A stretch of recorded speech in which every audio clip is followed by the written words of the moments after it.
Welcome, everyone. We are here with Carl Honoré, a friend of mine who I met around 15 years ago, I think. I believe we first met at PopTech in Maine, in Camden, Maine, when you spoke on their stage in 2007, if I recall. I think that's right, actually. Yeah, goodness me, that's a long time ago, isn't it? Yeah, it was PopTech. You're right. Yeah, it was PopTech in Maine. So anyway, for those people who are new to your work, I'm going to give them just a little bit of background about you. Carl is a broadcaster and best-selling author, but most known as the voice of the global slow movement. His two main stage TED Talks have racked up millions of views, and if you haven't seen them, you should check them out. Carl travels the world to deliver powerful keynotes that put time and tempo into a whole new light. His counterintuitive message is simple but game-changing. To thrive in a fast world, you have to slow down. Carl's first book, In Praise of Slow, which I reread. I actually read this years ago and reread it recently. It's really an evergreen book, so definitely pick that up. It chronicles the global trend toward putting on the brakes in everything from work to food to parenting. And then his book, Under Pressure, explores how to raise and educate children in a fast world and was hailed by Time as the gospel of the slow parenting movement. I love that, actually. Carl's third book, The Slow Fix, explores how to tackle complex problems in every walk of life, from health and relationships to business and politics, without falling for superficial, short-term, quick fixes. In the spiritual world, we call that spiritual bypassing.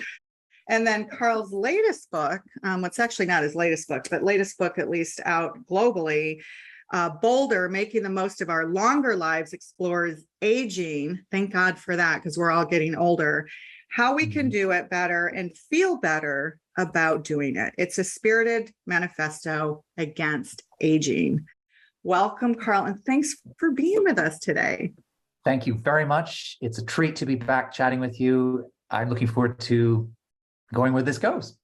So the first thing I want to ask you is, when people write game-changing books, which sometimes leads to a movement or supports one, it's often because they've experienced something that they felt needed to be changed in their own lives, or they've gone through what has been commonly called the dark night of the soul. What was it for you? I think that's so true, isn't it? It's kind of like Dr. Heal Thyself. Well, if you go back a few years now, I was stuck in fast forward. So every moment of my day was a race against the clock. I just did everything faster. I was always impatient. And I realized that I'd lost the plot when I started reading bedtime stories to my son. And in those days, I'd go into his room at the end of the day, and I just couldn't slow down. So I would speed read Snow White. Yeah, so I'd be skipping lines, paragraphs.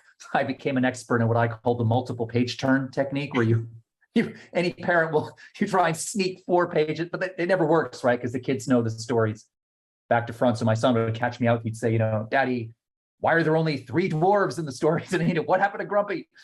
and this pretty lamentable state of affairs went on for some time, until I caught myself flirting with buying a book I'd heard about called The 1 Minute Bedtime Story. So Snow White in 60 seconds. And I literally remember thinking, what a great idea. I need that book now. Amazon, drone delivery. But then thankfully, a second thought came washing over me, and it was simply, what's happened to you, right? You're racing through your life instead of living it. And it was a real moment of genuine, searing epiphany. And I realized that I'd lost everything. I couldn't carry on. And so I began to, that's when everything changed for me. And of course, as a journalist and somebody who was interested in the bigger picture, I set off not only to investigate my own addiction to speed, but to understand the bigger picture. And that led to my first book, and then the whole slow movement and all that stuff. It all seems kind of weird talking about it now, the genesis. But yeah, it really genuinely started with a hurried dad trying to get through Snow White just that little bit faster. Yeah, I think often, when our kids point out things, that's the toughest time, right? I remember, it's interesting that you say that it was your son, because when I was little, and I said to my granddad, who was a smoker, I said to him one day, because I used to hide all of his cigarettes, right? I used to hide them under the bed. I used to hide them in the cellar. And he was always saying, like, where did that crazy kid put my cigarettes? And one day I said to him, well, I guess you're not going to be walking me down the aisle on my wedding day. Yeah, I was probably, I don't know, 7, 8 years old, and that did it. And the next week he quit. So I think sometimes children have this way of, it's like slapping us in the face without slapping us in the face to get us back to what's real and important. Yeah, I think they have a magical skill for cutting through to getting to the heart of the matter, to the real core and essence of things, because I think children, certainly younger children, don't have filters. They don't have agendas, right? They just have what they feel. They have what's coming out of their pores. It's all real. And I think especially whether you're running away from, because I think so many problems that we confront, whether it's smoking or being very busy and trying to be fast all the time, it's often an instrument of denial. We're running away from something. And it is that brutal honesty that children bring to the table that can sometimes shake us up and make us realize that, nah, this is not what living is, right? There must be another way. So yeah, long live children. Yeah, they're always in the present moment, right? They're always in the present moment, and they haven't been conditioned yet. They don't understand those, especially when they're very young. You say, well, let's do this in 5 minutes. And they look at you like you're an alien, right? What does that even mean, right? Because they exist in the moment, which is an art form, right? It's one that we've sacrificed on the altar of speed, but it's one that I think we all do well to get back in touch with. And children can be a really good way to get us there, I think. Your first book I mentioned early in the intro is really evergreen, right? Because, I'd read it years ago. It first came out in 2004, and I read it again, I don't know, maybe about a month ago. 90% of it is evergreen. And it was interesting getting attuned to what you were saying so many years later and how little has changed in so many ways, right? True. That was what was astonishing to me. It was like, wow, we need to I'll reread this again. And yet COVID, right? COVID slowed us down. And yet now that we're emerging and the travel bans are finished, I see my friends jumping on airplanes and they're running all over the place again. Mm-hmm. So did we learn enough through COVID about slowing down? There are two questions there. I'll go back to the first one. I'm constantly amazed. Well, maybe not even now. It's been happening for so long to realize how evergreen these ideas are. I actually reread my second book recently as an audiobook, which will be released literally next week. So it's very fresh in my mind. And I went into the studio feeling quite apprehensive and thinking, well, gosh, what if I sit down and read this and it's going to feel horribly dated and and it just didn't, right? There's nothing I would change in it. And I feel the same way about In Praise of Slow, or in the US, the title is In Praise of Slowness. That sure, some of the examples are from, but the actual ideas and everything else that go around, some of the bubbles on the tree feel like they're from a different time, but that doesn't, I think, take away from the same, it's the same message. And more importantly, it's the same need, right? Because the virus of hurry, if anything else, has burrowed even more deeply into our being. And just literally before we came on a couple of hours, I got a request because In Praise of Slow or Slowness, whichever title you prefer, is on so many, school curriculums and university syllabuses as well. And I just got an email from a junior high school, like a middle school, you call it in the US, right? From a group of girls there who are doing a project on it, right? And they weren't even born when that book came out, right? And I just thought, wow, that just says so much about how universal this tussle we have with time is. Now, second question, COVID, right? I think it's a mixed bag. It's a curate's egg. I think in some ways, COVID, it certainly was a wake-up call for many of us. It's, it forced us. It was like a global workshop in slowness. It forced us to slow down, and a lot of people found that hard to begin with, but then kind of settled into it and began to enjoy those slower rhythms and took up baking and long walks with family and all that stuff that we talked about doing and missed but never did. Suddenly we were doing it.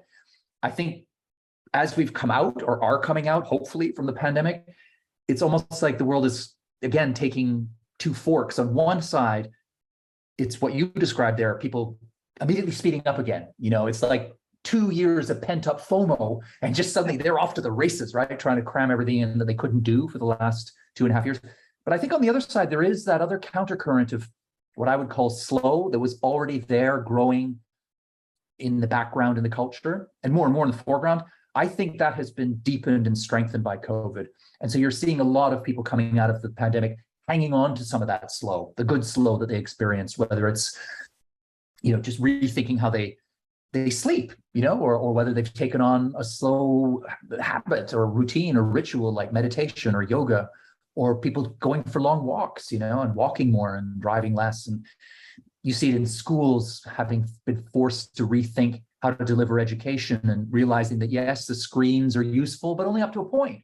And actually just being with people in a room, unmediated, undistracted, unhurried, is immensely rich and hugely fertile as a way of learning and being in the world. And I think this is, as a natural born optimist, that's what I'm focusing on more, is not so much the recidivism, right? The sliding back into the fast and the FOMO that you do see a lot of now that we're coming out of the pandemic, but the other side of that equation, the people clinging on to and saying, what, I'm not giving up some of that slow.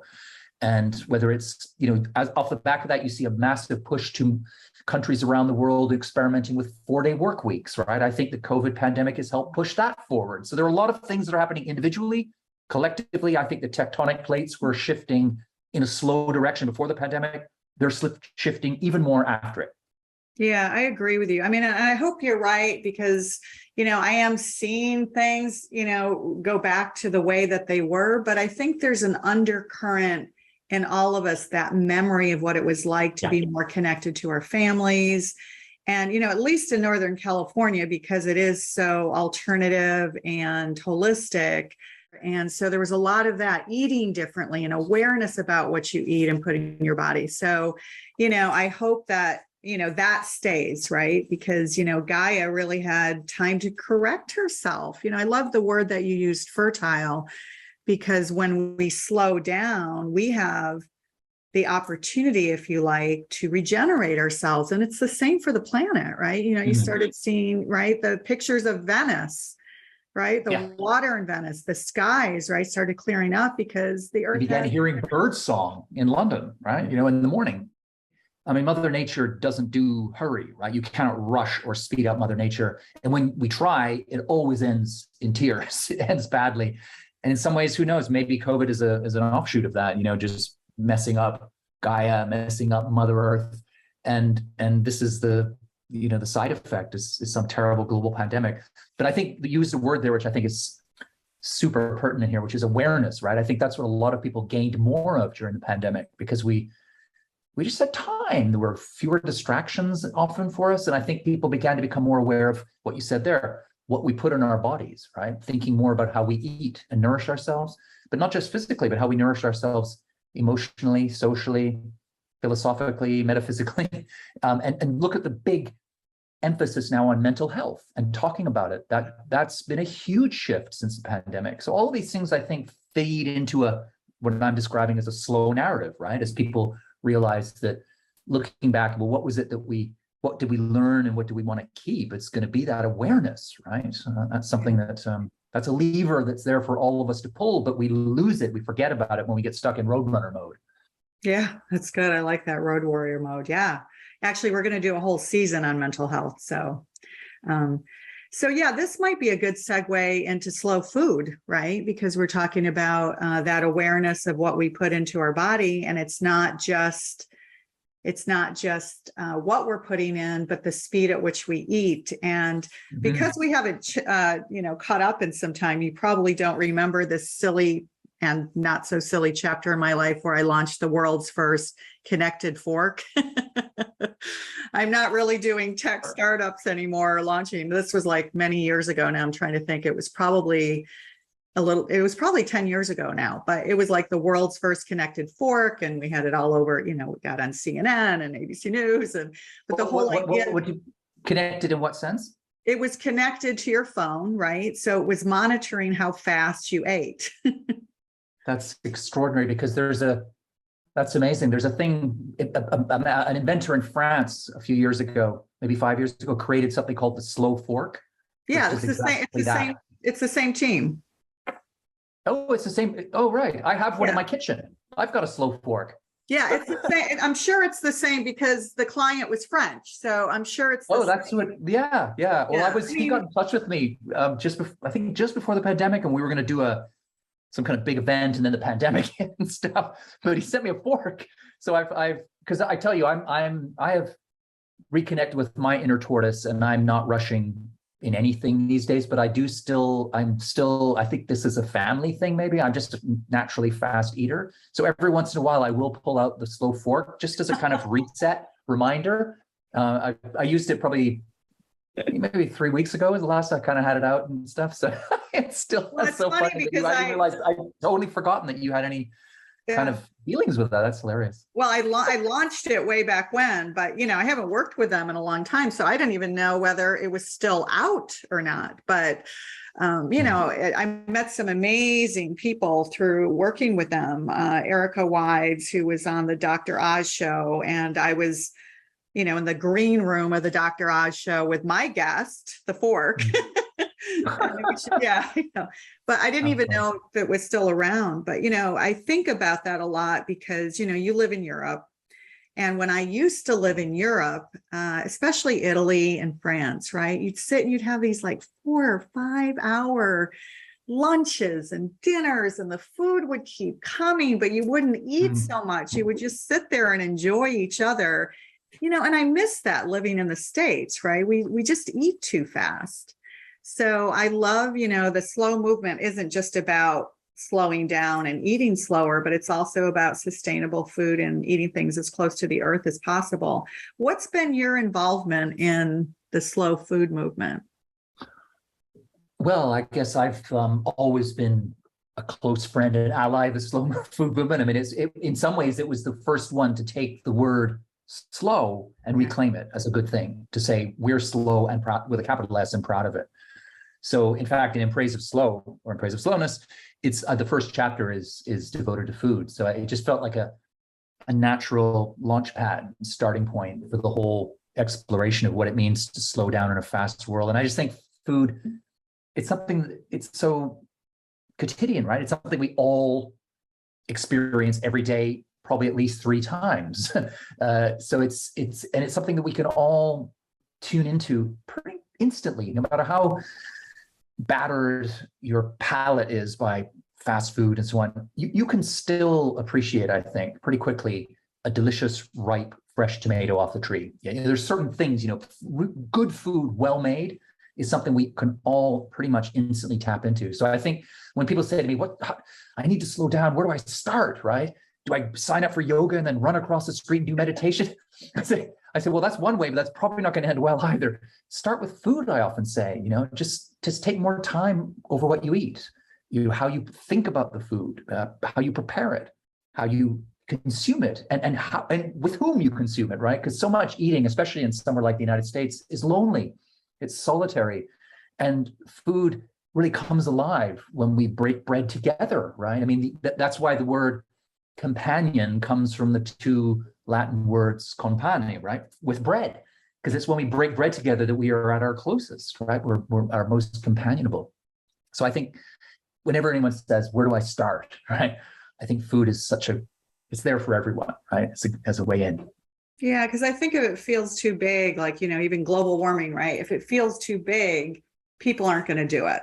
So yeah. I think, having a slow life, it's a lifestyle, it's a way of being, it's a way of thinking. It's not something that you do. So I think doing one thing that's easier, more digestible, like you said, food, right? Paying attention to that.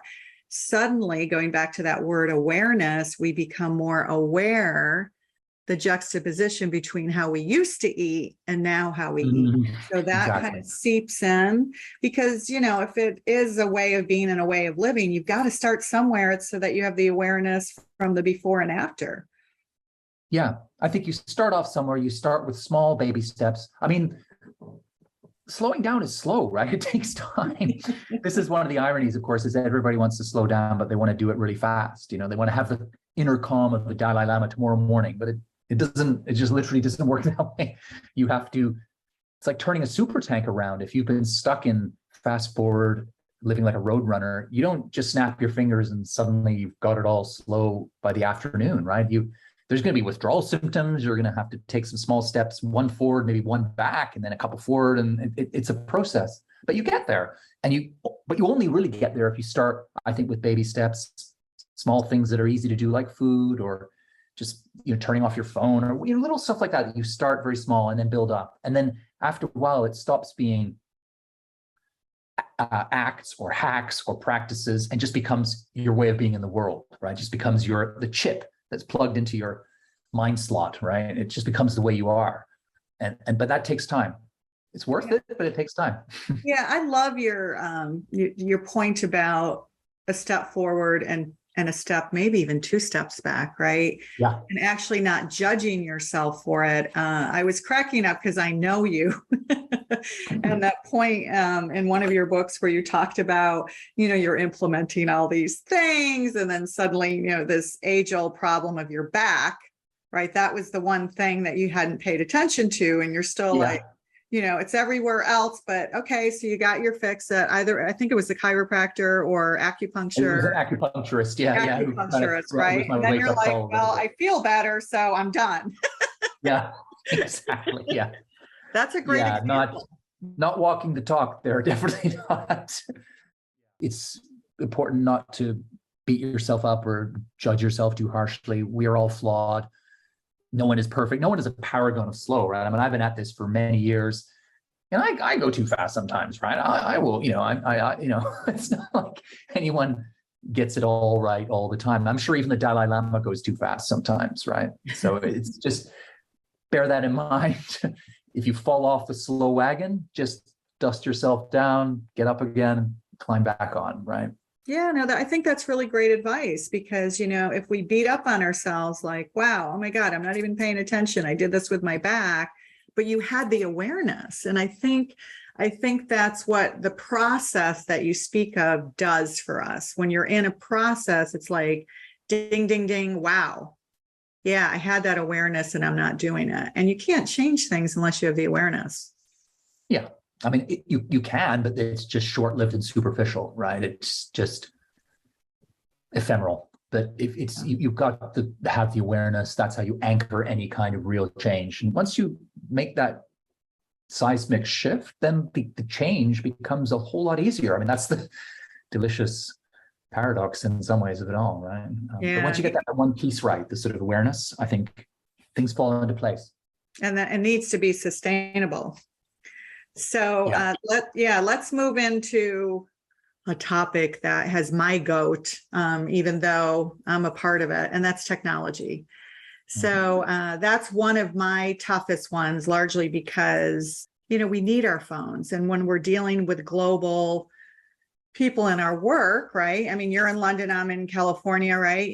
We're dealing with people all over the world. So really the Zoom thing, right? It's useful. We're able to do this now in ways that we couldn't do even 10 years ago.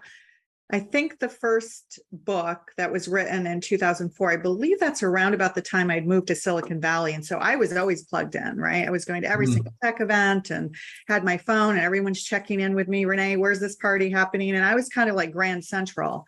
And so I think about that because that's a long time ago, and I'm still somewhat Grand Central.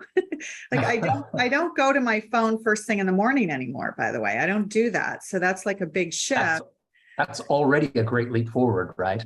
Yeah, it's a great leap forward. But I'm curious, what has changed in your awareness or from your research from the beginning of your research, right, for your first books and today? What's gotten better? What's gotten worse? Well, I suppose what's gotten worse is that the technology has just become more intrusive and more alluring and more tempting and more addictive, right? So when I first began writing about this, that was just slightly before the iPhone came out. So we didn't quite have the sort of glittering weapon of mass distraction that is the smartphone in our pockets. So I guess it was, but even then we still had mobile phones, right? We had phones, we had the BlackBerry, the Crackberry, right? So it was all happening. Yeah. You could feel it coming. So I suppose that's the big difference, is that we now carry around these extraordinary gadgets in our pockets, and I love them. Right, I got the latest iPhone recently. I'm not a Luddite or a technophobe. I love tech, right, and I think it can do all wonderful things for work, for building communities, for keeping relationships.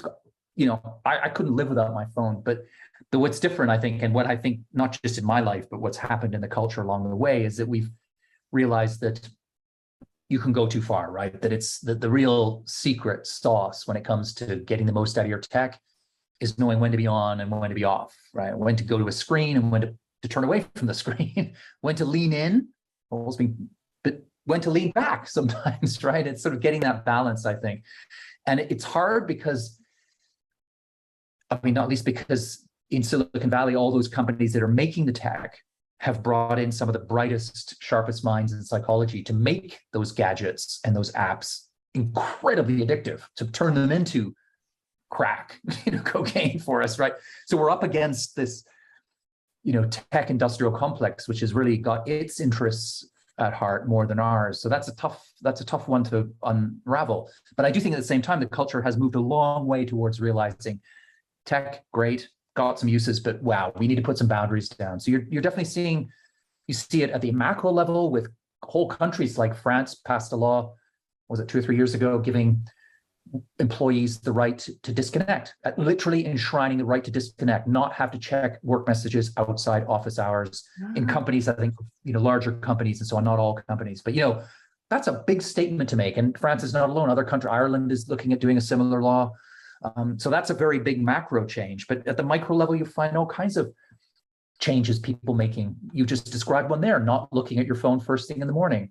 Sounds like a small gesture, but actually it can be pretty epic for the way you relate to your phone and the way you enter into the day, and it sets a different tone. So I can see so many different things changing in a good way with tech as we create new social rules and protocols and norms around the gadgets.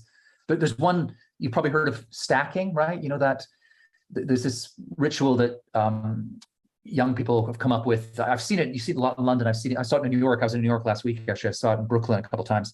So when young people go out, and now not just young people, now everybody, will go out for coffee or whatever, sushi, and everybody's sitting around the table. You pack up your phone, you pile them up in a stack in the middle, and whoever grabs the phone first to look at social media or send a message pays the bill for everybody, right?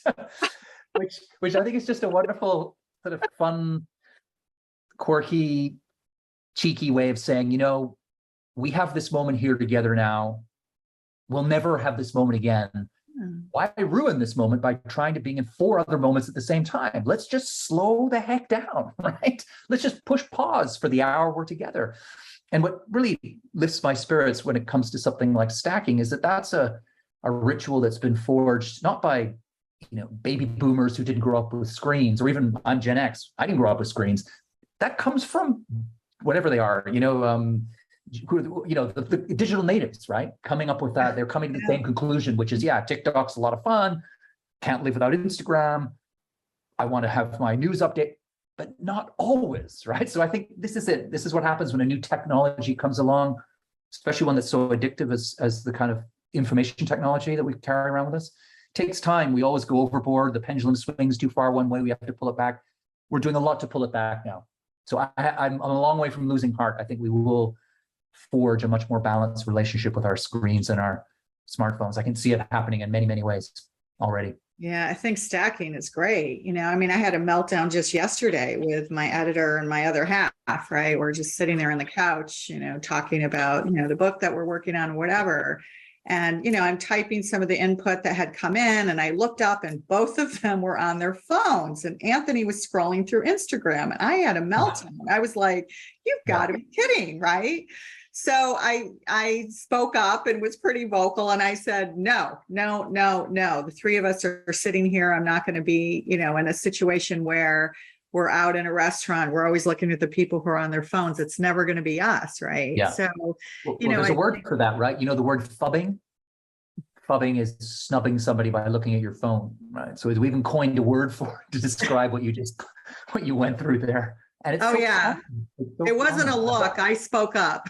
Yeah. Well, good for you. That's what we need to do. People need to put down a noisy, cantankerous marker, right? Otherwise, people will just carry on scrolling and Yeah. not listening. A friend of mine was in a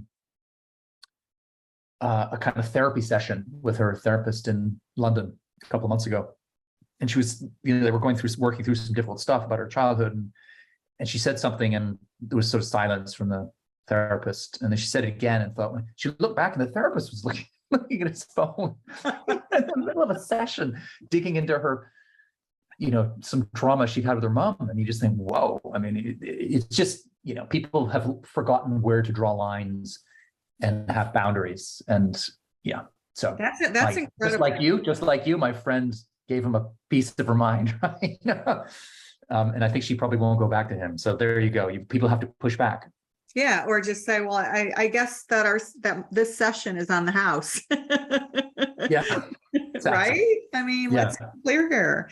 You've got because you're not boundaries. You're not actually here if you're somewhere else at the same time. That we can't. That's the great myth of the modern world, is multitasking, right? Which human beings cannot do. We just cannot think meaningfully about two things at the same time. It's just not true. It doesn't happen. I mean, and sure there'll be some women listening thinking, who is this guy mansplaining about my, I'm a woman, you can't. I mean, they just simply, neuroscientists, male and female, agree that human beings cannot, what you're doing when you're multitasking is you're juggling back and forth between activities. So activity one gets, 20 seconds of your attention, then you're over to activity two, and 5 seconds here, and all that gear grinding is just as cognitively wasteful as it sounds, right? Actually, if you take two people, right, a fast person who's multitasking and a slow monotasker who focuses on one thing at a time as much as possible, give them the same list of tasks, and what happens? The fast person will take up to twice as long and will make up to twice as many mistakes as the slow person. So it's an example of the fact that actually the slow way is not slow at all. It's more efficient, it's more accurate, and it gets things done more quickly, right? It's like that old military saying, slow is smooth and smooth is fast, right? Yeah, and that's why Einstein came up with his best ideas while he was napping in the chair. And I know I've certainly come up with a lot of really creative ideas in the shower, right? When I'm that's the number one answer. Yeah. You ask anyone in the world, I do it all the time, where do your best ideas come? The number one answer you get all over the world. No one ever says my best ideas come when I'm juggling 43 emails or racing me to deadline with a client or the boss breathing down my neck. They come literally, the shower is the number one answer, or walking the dog, or swinging in a hammock on vacation, or after yoga. They come when you slow down. I mean, psychologists call that slow thinking, right? That rich, deeper, more nuanced, more creative mode of thought. You can only get there when you slow the heck down, right? You cannot get there when you're racing around like a headless chicken. It won't happen. So we can't talk about slow without talking about spirituality and mindfulness. There's a notion still to this day, though we've come a long way, that you've got to plug into the notion of God or crystals or astrology or all of these kind of mystical things in order to be spiritual, which is really not true. It's just the association that we've had with these things for so long. So my guess is that your experiences since those early days have expanded far beyond the stereotypical and outdated paradigms. What have you discovered there? I know you've, tested out meditation, yoga, and other things for your book research. What of those things did you integrate into your life, and why? And what things can you point to other people to do the same? Well, the short answer is I integrated many of those things. I mean, I do yoga, I do meditation, I don't do crystals, and I don't do God particularly either.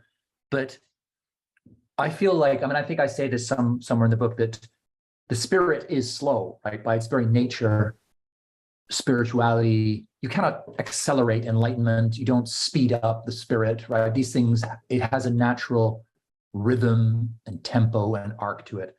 And I think for me, as someone who hasn't or never really came from a very sort of religious or spiritual background, I almost had to back into the spiritual thing. So I kind of came to it through all of the other stuff. So whether it was, meditation or finding my own stillness or finding my own core, finding my own plenitude, and just the kind of opening up that happens when you slow down, the way you become more tender, more yourself, more alive, I think, to the world, and more connected to other people. I think all of that sort of just happened almost as a side effect with all the kind of slowing down things I was doing and things I was thinking about. And I suppose out the other end of that, at some point, I sort of realized, actually, I've become a lot more spiritual than I ever think I was before or thought I would be, in a way. So I guess I don't have, certainly don't have an organized religion to hang on it or a name, but it definitely feels to me, comparing myself to my, Carl 15 years ago, much more. And I think when you get further down the track towards slowing down, because a lot of people will start off with slow and they think, okay, I'll slow down, it'll make me more productive, more healthy, more creative, I'll have better relation, all these things you think. So it becomes a shopping list of things to live your best life, right? The best version of you and all that stuff. And it will do all that for you, right? But for me, that's not the end game, right? The end game is something bigger, deeper, wider, right? It's going beyond creating a better version of yourself towards creating a better world, right? And how you feed into that. And I've heard, to me, that it's just different language to describe what I think is spiritual, right? Like that we are all, I was just thinking the other day that quantum entanglement, right? The idea that particles that confounded Einstein, and just recently someone won a Nobel Prize for showing that it's true and all this stuff, right? And just that idea that a particle way over here on the other side of the universe could be connected to, could be affected by a particle trillions of miles away. I just think it's a wonderful metaphor, I think, for how we are what humanity is, right? And the connection we have to beyond ourselves as other people, to something bigger than us. And I think we are all quantumly entangled. And I think spirituality is a way of trying to, I want to unpick it, because maybe you don't want to unpick it, but just to be with it, right? I suppose is how I land. And I suppose, so I'm not sure if that answered the question. But, well, I think that's a great example. And, quantum physics is, a little over 100 years old. It's not been around for a long time, but even people like David Bohm in the early days, who Einstein was a fan of, faced a lot of ridicule for a lot of his discoveries around quantum physics. That just was, a lot of the naysayers, and nobody could agree with each other and all of that. And then, of course, they argued that quantum entanglement really dealt with the microcosmic level, right? So it deals with, it deals with particles and waves, but that doesn't really apply to everyday life because it was at the micro level. So, but now they've actually come out with research, and I didn't know this until fairly recently, that says that it actually can apply to macro systems like human beings and objects. So that's fascinating, right? Right now there's still sort of debate because it's not complete. Yeah, there's so much there to unravel. And also, I think even to say, well, that's the micro and that's the macro, in a way, I feel that's a very sort of that's a very kind of Cartesian mind body. The mind and the body are so intertwined. And I think the micro and the macro are. I guess the Holy Grail for us is a universal theory of everything that unites, Newtonian physics with quantum mechanics and the micro and the macro. I got to believe that it's out there, right? And I think even just believing that is a kind of act of is a spiritual act, maybe, or a spiritual leap of faith. Who knows what we'll find, but I think we will find something. There's something there. Yeah, no, it absolutely is. I think that was well said, actually, is coming from, you're not a scientist, you're more of a journalist, but we are starting to see scientists, even in the series that we're doing here, that are talking about in so many words that is an act of spirituality, because spirituality and science are not separate. They never have been. It's really the materialists on one side who have been dead bent at keeping them separate for so long. But it really points to the interconnectedness of all things, which is another way to see God or source or the cosmic soup or universal consciousness or whatever word that is for you. I know there's so many triggers around the word God. Yeah. Not surprisingly, it's a big thing. Yeah, it's a big trigger, right? And especially when it's kind of out there. Yeah. I think you even quoted the Bible in one of your books. I can't remember which one it was, but it was definitely a psalm, and it had said that I am God, right? The Catholic Church. Oh, yes, I think there are two places where I quote the Bible, and for some reason I'm remembering both of them now. There's one where in the Bible it says, "Be still and know that I am God," I think, right? So it's kind of the idea of prayer and slowing down, and that's what connects you and roots you to something bigger than yourself. So yeah. And then somewhere else I quote from Ecclesiastes, which has that very famous phrase, which I think is perfectly aligned with the slow philosophy, which is, the famous passage, there is a time to mourn, there's a time to laugh, there's a time to eat, there's a time to all that sort of stuff, which, in a 24/7 world, you can do anything anytime, right? And I think that we find that hard to get our head around. Yeah, I mean, that was brilliantly put because, if you think about the pagans and the Celtic rituals in Ireland and Iceland and Greenland, right? All of these rituals that celebrate each season, right? And we've gotten away from that. But, this is part of our heritage, regardless of whether your culture, stems from South America, Africa, it doesn't really matter what continent. All of our indigenous ancestors still know about these rituals and they practice them today. They practice the seasons. They honor, Mother Earth and Father Sky. Which may explain why we are racked and ravaged by modern ailments like ADHD, all kinds of things, and stress. And generally speaking, those traditional societies are pretty free of those things. Generally, I mean, obviously some things are more physical and genetic and but I think we pay a heavy price for being so at odds with nature and rhythms that are natural.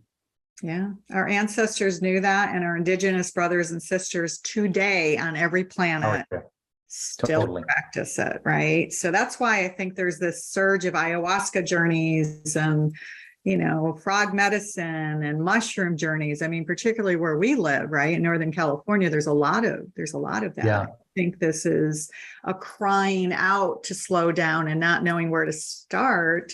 And this actually does, put you into psychedelics too, put you into another dimensional reality. And then people experience that, especially tech entrepreneurs, right? It's like, I did 2 ayahuasca journeys in Peru last year.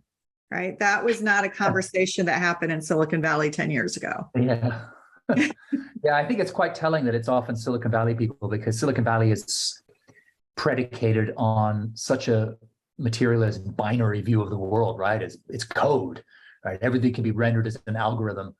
And that's stultifying. That's dehumanizing. And I think people are yearning for something more nuanced, more complex, more natural, more mysterious. And whether it's ayahuasca or whatever, people will be reaching for that because that's a basic human need, I think. Yeah. Speaking of Silicon Valley, you bring up something called crowdsourcing as a way to slow down. And of course, crowdsourcing is not new to Silicon Valley or the tech world in general. Really, it's been going on for a long time. What did you learn in your research about the value of crowdsourcing, but in different industries and in different ways?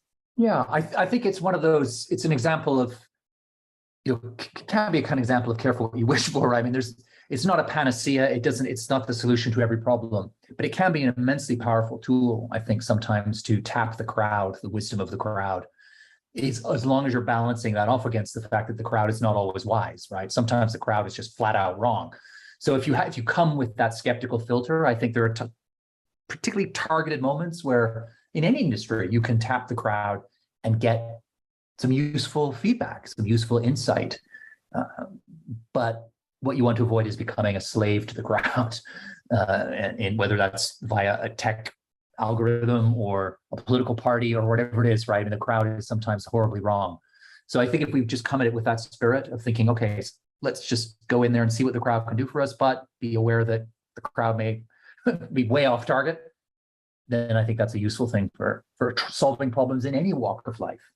Yeah, because it's ideas, you always heard the age-old, right? Like when you can't solve a problem, you turn it upside down and inside out in or a brainstorm session, right? In creative circles, there's no wrong answer. Just let the information come in and see where it settles. right? Because Right. ideas may have come in that you wouldn't even thought about before from your traditional viewpoint. Yeah, I mean, that's the other thing, I suppose, in that view of crowdsourcing, what you're doing there is you're pimping, or that's kind of diversity on steroids, right? So you're opening yourself up to just this barrage of ideas and new thinking that you would not be exposed to otherwise. I mean, this is the danger. And I think you find it a lot in Silicon Valley, right? That you find these very narrow demographic bubbles where people don't have a wide experience. Everybody's got a similar background, and that leads to really bad decisions often. So if you can widen out the lens, that's always going to be, at some level, a good thing.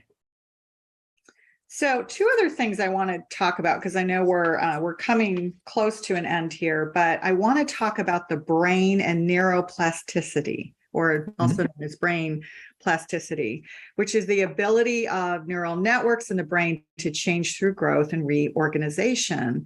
And I don't know if you know Dr. Jill Bolte Taylor, but she's also going to be in this interview series, actually.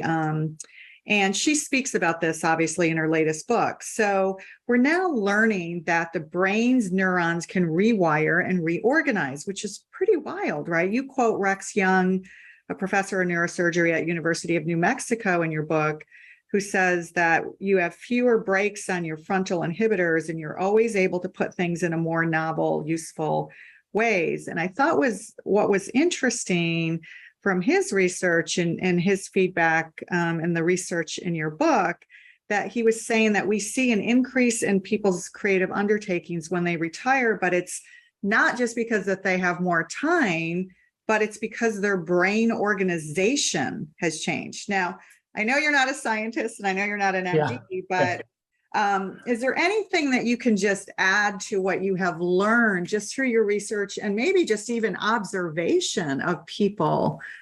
Yeah, well, I mean, the first thing to say is that is one of the most pervasive and most poisonous myths about aging, is that creativity falls off a cliff at some point, that creativity belongs to the young. It doesn't. People can be immensely creative at any age.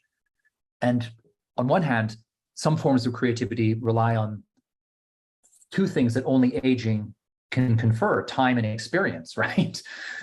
Which is why you find in every field of human endeavor people doing triumphantly creative work in later life, whether it's Beethoven and Bach, or John Goodenough, the 100-year-old inventor of rechargeable batteries, who's still leading a team at the University of Texas, taking batteries to the next level at the age of 100. These things are always there, right? People can, but you've got to cultivate them. You've got to have an open mind. You've got to expose yourself to novelty. You've got to avoid buying into the stereotypes that aging it takes away your creativity. Alongside all of that are the changes you're talking about that tend to happen as people get older, that something seems to loosen up and the things move around a little bit more easily through the brain, which can be very helpful for making connections, for seeing the big picture, joining up the dots and so on. That's one thing that people often say when they compare younger brains to older brains, that younger brains are often, come up with a lot of ideas very quickly, but most of those ideas aren't that good and they're not that great at filtering them. Whereas older people will maybe come up with fewer ideas, but those ideas will tend to be more apposite, more targeted, because they've just got that, they've got the extra filter, they've got a bigger picture view.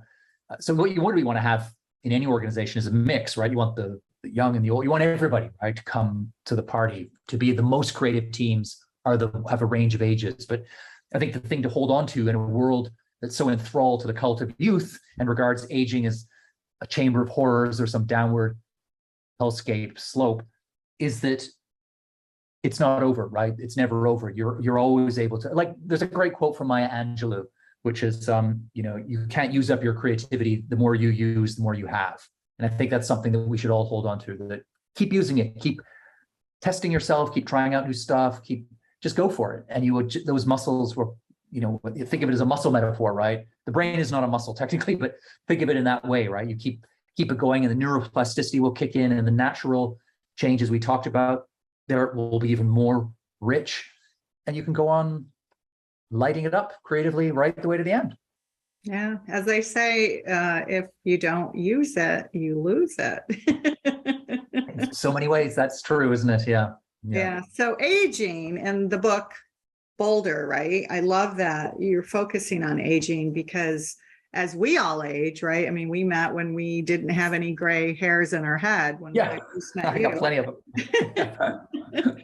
And so we're facing it. You bring up Paulina Brown, Poland's leading crusader against ageism, and you write that she's on a mission to help both young and old make the most of our lives.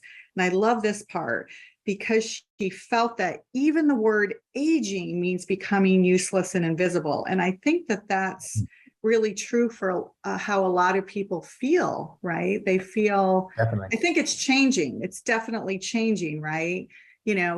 50, 60 is the new 30. And we see that all over. I thought it was interesting that Paulina was only in her, well, still is only in her 30s, right? She's in her 30s. Yeah, exactly. Which I think is very telling, because this is the thing people, I mean, you start off saying we're aging. We're all aging, and we were aging when we met all those years ago. This is the thing. We all have skin in this game. And the trouble is that when you create an ageist culture that tells you that aging is grim, it's bleak, it's all about loss and decline, we all pay a price for that, right? Whatever age we are, we suffer when we're telling ourselves that aging is something to be ashamed of, is to feel guilty about, or like a disease or a punishment or a form of failure. It's not. It's the most natural thing in the world.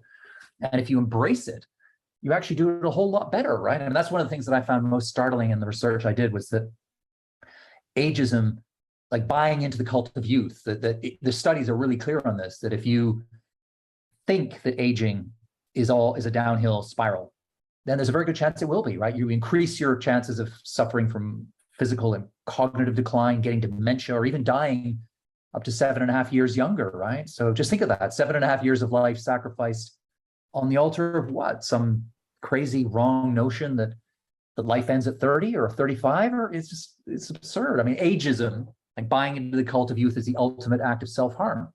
And we all pay that price. So I guess with that, my new book, or newest book for adults anyway, Bolder, was really trying to take on the ageist industrial complex. And yeah, that's a perfect segue to my last question. And that is belief systems, because you just nailed it when you said that, actually, the power that they have over us. And it's often said that we become our belief systems, right? So, and that if we change our beliefs, we change our lives, which ultimately means that we change the outcome of our lives, right? So what about the connection between our belief systems and our choice to live a fast life, or our choice to live a life? I think beliefs, well, we used the word awareness earlier on. I suppose there are probably two sides of the same coin, but if you have to have the right beliefs, right? If you don't believe in something, you're not going to be it. So if you believe that it's game over at 40, yeah, and that everything is going to get worse from the age of 42, or wherever you're drawing your line, then there's a good chance it will, right? And you certainly are not going to make the most of whatever age you are. But if you flip that script around and say, you know what? Yes, aging, of course, has its downsides. We all know that, yeah. But that's not the whole story. As we grow older, many things actually stay the same, and a lot get better. So if we take that more nuanced, that more honest, more optimistic view of aging, and we make that our belief anchor, that is a game changer, because then you can whether you're 25, 35, 45, 50, 60, 105, you're going to move through the next years of your life, better. You're going to age better. You're going to make more of every year you've got left. It's just a winner all around. So I think beliefs, awareness, all that stuff it's the hardest stuff to change, and it takes time. It's slow, but it's essential, right? It's a sine qua non, right? If you don't do it, everything else will be superficial and will just bounce back. Yeah, I mean, aging with grace, right? That's what we all want, is aging with grace. So I want to end with a quote that you bring up in your book, Franz Kafka quote, which is, "You don't need to leave your room, remain sitting at your table and listen. Don't even listen, simply wait. Don't even wait, be quite still and solitary. The world will freely offer itself to you to be unmasked. It has no choice it will roll in ecstasy at your feet.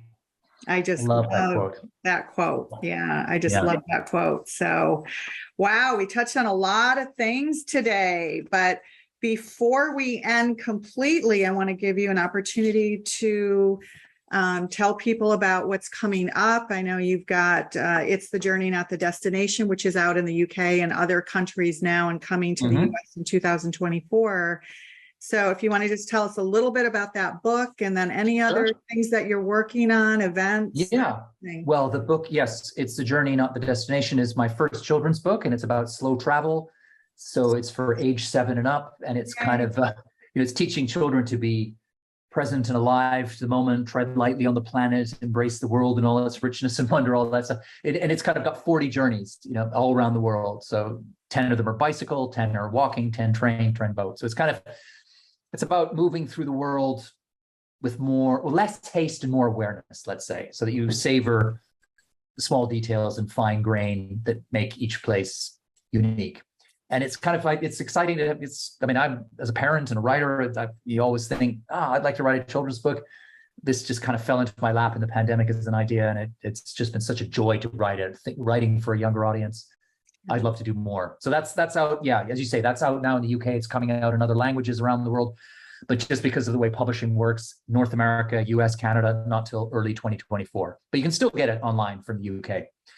The other thing that's exciting is I've just spent a couple of days in New York filming a masterclass for TED.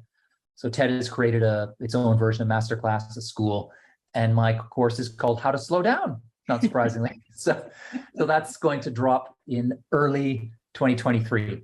And that'll be very exciting because it's a course people do online in cohorts and groups. And then four times a year, I come and do a live session and stuff. So it's an interesting experiment. And I'm looking forward to seeing how that rolls out into the world.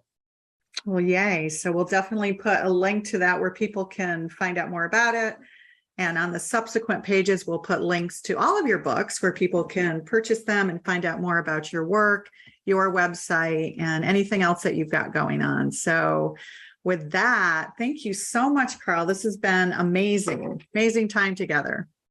Thank you, Renee. It's been a joyful reunion after all these years. Let's not wait, whatever it was, 15 years till the next time. Let's get into the same room again. Yeah, let's do that. Or on the same lagoon. We live on the water, so we should definitely. Oh, even better. Yeah. Even the last time we were saying we had oysters in Borough Market in London. So maybe we'll get some oysters in Northern California. That would be amazing. I'm all in.